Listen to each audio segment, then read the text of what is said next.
તો સુરતમાંથી નકલી તમાકુ બનાવવાનું કારખાનું ઝડપાયું છે। જાણીતી બ્રાન્ડના નામે નકલી તમાકુ બનાવવામાં આવતી હતી।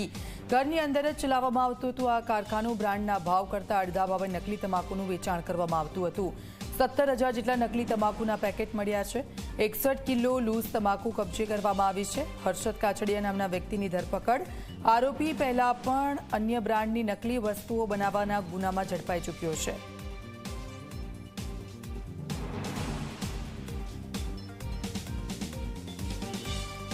वराछा विस्तार में से डुप्लीकेट बागबान टोबैको बनाने की पूरी कारखाना को जोन 1 की एलसीबी ने धरपकड़ किया है।